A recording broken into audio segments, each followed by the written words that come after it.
आज के टॉपिक में हम देखने वाले हैं mechanism of hormone action. Hormone अपनी एक्शन कैसे करते हैं उसका डिटेल मैकेनिज्म आज हम देखेंगे। हार्मोन किस पे एक्शन करते हैं? अपने टारगेट टिश्यू पे। हार्मोन कौन बनाता है? एंडोक्राइन ग्लैंड्स क्या बनाती है? हार्मोन्स बनाती है। उससे पहले हम देखेंगे कि हार्मोन केमिकल नेचर के बेसिस पे, हार्मोन अपने केमिकल नेचर के बेसिस पे डिवाइड होता है 4 ग्रुप्स में कि हार्मोन किस केमिकल से बना है। उसके ऊपर ये 4 ग्रुप्स है। पहला है peptide, polypeptide, protein hormones, steroidals, iodothyronines, amino acid derivatives. आपको पता है हमें इस हार्मोन की कैटेगरी में आने वाले सारे हार्मोन के नाम याद रखने पड़ते हैं। ये बहुत ही मुश्किल काम है, इसको हम बहुत ही आसान बनाने वाले हैं। इसके लिए मैंने आपके लिए एक बनाई है ट्रिक। आपको ये सारे हार्मोन के नाम एक एक करके याद ना रखना पड़े, इसलिए मैंने आपके लिए एक ट्रिक बनाई है। ट्रिक क्या है? आसान है। आपको हार्मोन के नाम याद नहीं रखने हैं, आपको सिर्फ एंडोक्राइन ग्लैंड के नाम याद रखने हैं। अगर आपको एंडोक्राइन ग्लैंड के नाम याद है तो आप उस ग्लैंड कौन से हार्मोन सीक्रेट करती है ये आपको पता ही होता है और आप आसानी से उस हार्मोन के नाम याद रख सकते हैं। इसलिए आपको सिर्फ ग्लैंड के नाम याद रखने हैं।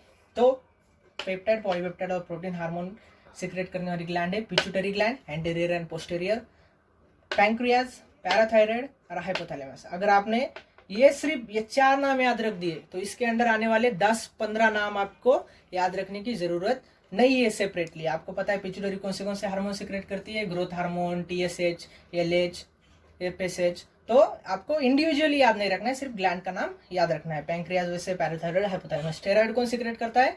एड्रेनल कॉर्टेक्स या और प्राइमरी सेक्स ऑर्गन जैसे कि टेस्टिस एंड ओवरी क्या सीक्रेट करती है? स्टेरॉइड सीक्रेट करती है।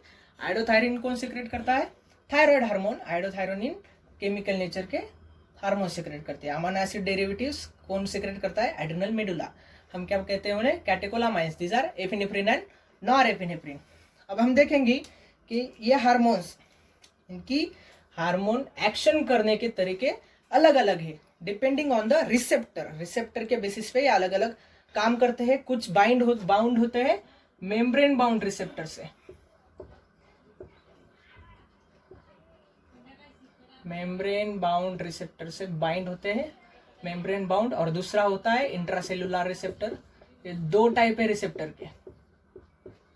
हम देखने वाले हैं 2 टाइप के रिसेप्टर है।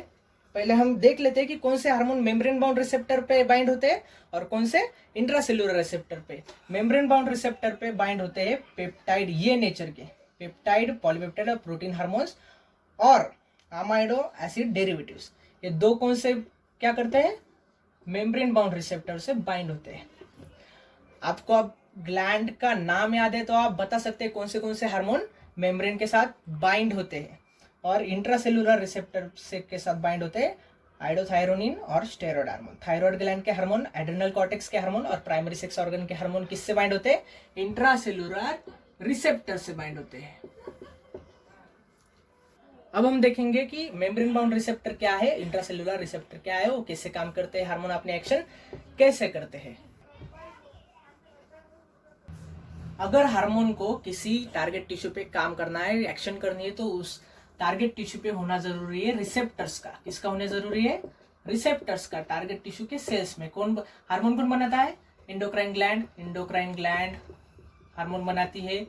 वो ब्लड के थ्रू कहाँ तक जाते हैं? टारगेट टिश्यू में जाते हैं। टारगेट टिश्यू में जाते हैं। टारगेट टिश्यू में जाके वो रिसेप्टर के साथ बाइंड हो जाते हैं। रिसेप्टर के साथ क्या होते हैं? हार्मोन बाइंड हो जाते हैं, जिसके कारण बनता है hormone receptor complex. Hormone receptor complex. अब रिसेप्टर्स हमने देखा कि 2 टाइप के होते हैं, मेम्ब्रेन बाउंड रिसेप्टर्स और क्या होते हैं? Intracellular receptor. Membrane bound receptor हम किसे कहेंगे? जो रिसेप्टर सेल की मेम्ब्रेन से बाउंड है। ये हुआ सेल का मेम्ब्रेन, क्या कहते हैं उसे? Plasma membrane. Those receptors which are bound to the plasma membrane are known as membrane bound receptors। वो मेम्ब्रेन में प्रेजेंट होते हैं, क्या कहेंगे हम उसे? Membrane bound receptor. मेम्ब्रेन के 2 टाइप है हमने देखा, मेम्ब्रेन बाउंड और इंट्रासेलुलर। रिसेप्टर के 2 टाइप है। मेम्ब्रेन बाउंड रिसेप्टर, जो रिसेप्टर मेम्ब्रेन के साथ बाउंड होते हैं उन्हें मेम्ब्रेन बाउंड कहते हैं, और जो सेल के अंदर होते हैं जो रिसेप्टर का होते हैं सेल के अंदर, वो हो सकते हैं न्यूक्लियस में भी वो हो सकते हैं, तो उन्हें क्या कहते हैं, इंट्रासेलुलर रिसेप्टर्स। और इसमें कौन से भी आते हैं, जो साइटोप्लाज्म के अंदर है और जो न्यूक्लियस के अंदर है, उन्हें क्या कहते हैं हम, न्यूक्लियर रिसेप्टर्स। अब हम देखेंगे कि मेम्ब्रेन बाउंड रिसेप्टर के बाउंड होने, हार्मोन बाउंड होता है जब मेम्ब्रेन बाउंड रिसेप्टर से, तो कैसे वो अपने एक्शन करता है, और जब वो इंट्रासेलुलर रिसेप्टर से बाउंड होता है तो अपने एक्शन कैसे परफॉर्म करता है। अब हम देखेंगे मेम्ब्रेन बाउंड रिसेप्टर के साथ जब हार्मोन बाइंड होता है तो क्या होता है।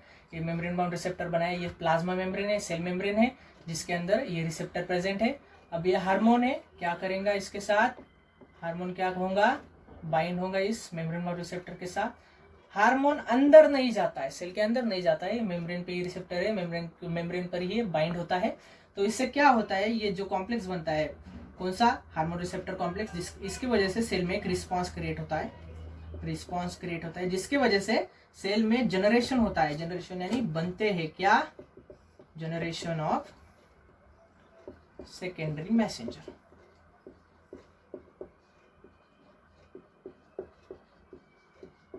सेकेंडरी मैसेंजर बनते हैं सेल में, किसकी वजह से, हार्मोन रिसेप्टर कॉम्प्लेक्स जब बनता है तो सेकेंडरी मैसेंजर बनते हैं। सेकेंडरी है मतलब किसी के तो बाद आ रहे, प्राइमरी के बाद क्या आता है, सेकेंडरी। तो प्राइमरी मैसेंजर कौन हुआ, हार्मोन। हार्मोन क्या है फिर, हार्मोन इज, पूछ सकते हैं कि हार्मोन क्या है, हार्मोन इज प्राइमरी मैसेंजर। वो किससे मैसेज ला रहा है, वो ग्लैंड से मैसेज ला रहा है, टारगेट टिश्यू को दे रहा है। Hormone is a primary messenger, hormone response create करता है, जिसके बनते सेकेंडरी मैसेंजर क्या है, वो साइक्लिक एएमपी, एडिनोसिन मोनोफॉस्फेट, या फिर कैल्शियम आयंस, या फिर IP3, जिसका नाम एनसीईआरटी में दिया नहीं, आइनोसिटोल ट्राइफॉस्फेट। क्या है वो, inositol triphosphate. This are the secondary messengers. अब क्या होता है, सेकेंडरी मैसेंजर्स इसमें बायोलॉजिकल बायोकेमिकल चेंजेस लाते हैं, किसमें, सेल में बायोकेमिकल चेंजेस लाते हैं सेल में। कौन लाता है, सेकेंडरी मैसेंजर लाते हैं बायोकेमिकल चेंजेस। और बायोकेमिकल चेंजेस की वजह से सेल में या उस टिश्यू में हमें दिखाई देता है फिजियोलॉजिकल चेंज, फिजियोलॉजिकल चेंज जो हो सकता है, या फिर चेंज कहे उसे, रिस्पॉन्स कहे उस टिश्यू का, रिस्पॉन्स कहे जो हो सकता है, उसकी ग्रोथ, उसका डिफरेंशिएशन, ये क्या है, फिजियोलॉजिकल चेंज है। यहाँ पर हम देखेंगे कि हार्मोन डायरेक्टली ये फिजियोलॉजिकल चेंज ला रहा है क्या, हार्मोन की एक्शन क्या है। अब हम देखेंगे हार्मोन की एक्शन है उस टिश्यू में, टारगेट टिश्यू में फिजियोलॉजिकल रिस्पॉन्स लाना, उस टिश्यू में फिजियोलॉजिकल चेंज लाना। लेकिन यहाँ पे हार्मोन वो डायरेक्टली नहीं कर रहा है, हार्मोन सिर्फ बाइंड हो रहा है उस मेम्ब्रेन के साथ, अंदर क्या हो रहा है, सेकेंडरी मैसेंजर उसका काम कर रहे हैं। अब हम देखेंगे कि इंट्रासेलुलर रिसेप्टर के साथ क्या क्या होता है। अब हम देखेंगे कि हार्मोन की एक्शन, उन हार्मोन के एक्शन जिनके रिसेप्टर क्या है, इंट्रासेलुलर है। इस डायग्राम में आप देख पा रहे हैं इंट्रासेलुलर है, वो भी साइटोप्लाज्म में नहीं है, वो न्यूक्लियस में, इसलिए हम इस रिसेप्टर को क्या कहेंगे, न्यूक्लियर रिसेप्टर। अब हार्मोन क्या होगा, मेम्ब्रेन पे बाउंड होगा क्या, नहीं, वो आसानी से मेम्ब्रेन से डिफ्यूज हो जाएगा और कहाँ पे आ जाएगा, इस रिसेप्टर के पास आ जाएगा। रिसेप्टर के साथ वो बाइंड होगा, कॉम्प्लेक्स बनाएगा, क्या कहते हैं उसे, हार्मोन रिसेप्टर कॉम्प्लेक्स। कॉम्प्लेक्स बनने से एक रिस्पॉन्स आएगा, ये कॉम्प्लेक्स एक्टिवेट करेगा डीएनए में उस जीन को, कुछ जीन को एक्टिवेट करेगा, कुछ स्पेसिफिक जीन को एक्टिवेट करेगा। उस एरिया को हम, उस एलिमेंट को, उस डीएनए की उस एलिमेंट को हम क्या कहते हैं, हार्मोन रिस्पॉन्स एलिमेंट कहते हैं। उस जीन को हम क्या कहते हैं, हार्मोन रिस्पॉन्स एलिमेंट, ऐसे एलिमेंट जो हार्मोन को रिस्पॉन्ड करते हैं। अब इससे क्या होगा, एक्टिवेट हो जाएंगे एलिमेंट, जिससे क्या होगा, ट्रांसक्रिप्शन होगा, उस स्पेसिफिक जीन का क्या होगा, ट्रांसक्रिप्शन होगा। ट्रांसक्रिप्शन उससे क्या बनेंगे, आरएनए बनेंगे, एमआरएनए बनेंगे, डीएनए एमआरएनए बनेगा, और एमआरएनए के ट्रांसलेशन से बनेंगे ये प्रोटीन सब सेल के ग्रोथ के लिए एंड डिफरेंशिएशन के लिए काम आएंगे। तो ग्रोथ एंड डिफरेंशिएशन क्या है, डिफरेंशिएशन क्या है, यह है फिजियोलॉजिकल रिस्पॉन्स, जो कि हार्मोन का काम है। फिजियोलॉजिकल रिस्पॉन्स लाना सेल में हार्मोन की एक्शन है, जो कैसे हो रही है फिर इधर, इसमें कोई सेकेंडरी मैसेंजर है क्या, नहीं, सीधा हार्मोन अंदर आता है, न्यूक्लियर रिसेप्टर से बाइंड होता है और यह हार्मोन रिस्पॉन्स एलिमेंट को एक्टिवेट करता है, जिससे एमआरएनए और प्रोटीन्स बन जाते हैं। हम पहले ही देख चुके हैं कि कौन से हार्मोन इंट्रासेल्युलर रिसेप्टर यूज करते हैं और कौन से मेम्ब्रेन बाउंड रिसेप्टर कर सकते हैं। इसके लिए हमने क्या देखी थी, ट्रिक भी देखी थी, उसके लिए हमने आसान सी ट्रिक देखी थी। तो ये हुआ कंप्लीट टॉपिक का explanation, mechanism of hormone action के, हार्मोन कैसे एक्शन करते हैं। आशा करता हूँ आपको ये वीडियो अच्छा लगे।